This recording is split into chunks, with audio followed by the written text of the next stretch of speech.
চলো।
গাঙ্গেয় পশ্চিমবঙ্গ থেকে তেলেঙ্গানা পর্যন্ত অক্ষরেখা।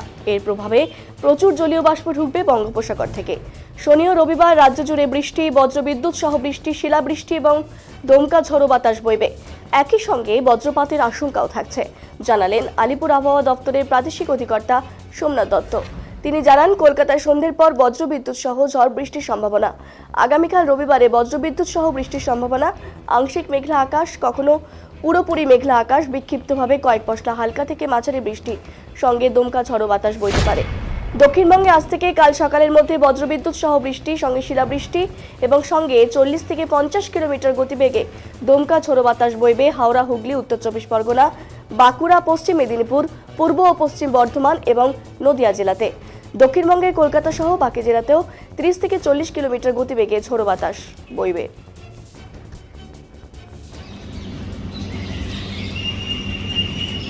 এবারে রাজ্যের ফোরকাস্টে আমি যদি আসি, সেটা হচ্ছে যেমন আজকে দক্ষিণবঙ্গের সব জেলাগুলিতে, মানে গাঙ্গেয় পশ্চিমবঙ্গের সব জেলাগুলিতেই আপনার fairly widespread rain with thundershower হওয়ার সম্ভাবনা আছে। আজকে পশ্চিমবঙ্গের গাঙ্গেয় পশ্চিমবঙ্গের বেশ কিছু জেলাতে আপনার কমলা সতর্কবার্তা দেওয়া হয়েছে। বিক্ষিপ্তভাবে হেলস্টর্ম, থান্ডারস্টর্ম, লাইটনিং এবং ঝোড়ো হাওয়া, তাতে 40 থেকে 50 কিলোমিটার প্রতি ঘন্টা বেগে। উত্তরবঙ্গে কেবলমাত্র মালদা, দার্জিলিং এবং কালিম্পং, এই তিনটি জেলাতে হলুদ সতর্কবার্তা দেওয়া হয়েছে বিক্ষিপ্তভাবে থান্ডারস্টর্ম উইথ লাইটনিং হওয়ার জন্য। এবারে রাজ্যের ফোরকাস্টে আমি যদি আসি,